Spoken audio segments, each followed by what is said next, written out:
ভিনিসিয়াসের চমকে এবার অবাক পুরো বিশ্ব।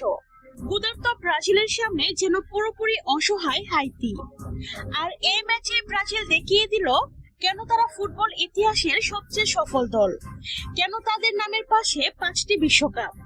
ম্যাচের 22তম মিনিটে আসে প্রথম বিস্ফোরণ। দুর্দান্ত গতিতে দুই ডিফেন্ডকে কাটিয়ে ডি বক্সের ভিতর ঢুকে পড়েন ভিনিসিয়াস। এরপর নিখুঁত ফিনিশিং এ বল ছুড়িয়ে দেন জালে। গোলরক্ষকের কোনো সুযোগই ছিল না।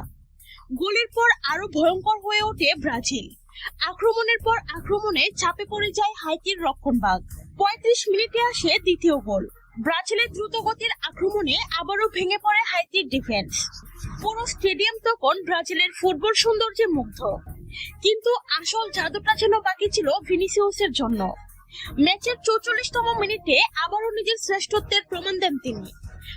মাঠ থেকে বল নিয়ে একাই এগিয়ে যান। প্রতিপক্ষের ডিফেন্ডারদের পরাস্ত করে বক্সের ভিতরে ঢুকে এবার গোলরক্ষককেও কাটিয়ে দেন। এরপর ঠান্ডা মাথায় বল পাঠিয়ে দেন জালে। স্টেডিয়াম জুড়ে তখন শুধু ভিনিসিয়াস ধ্বনি। এই গোলটি যেন একটি গোল ছিল না, এটি ছিল আত্মবিশ্বাস, দক্ষতা এবং বিশ্বমানের ফিনিশিং এ এক অনন্য উদাহরণ। পুরো ম্যাচ জুড়ে হাইতির খেলোয়াড়রা যেন কোনোভাবে থামাতে পারেনি ব্রাজিলের এই তারকাকে। একের পর এক আক্রমণ, গোল আর দুর্দান্ত পারফরমেন্স দিয়ে তিনি বুঝিয়ে দিলেন কেন আজকের ব্রাজিল দলের অন্যতম বড় ভরসার নাম ভিনিসিয়াস জুনিয়র।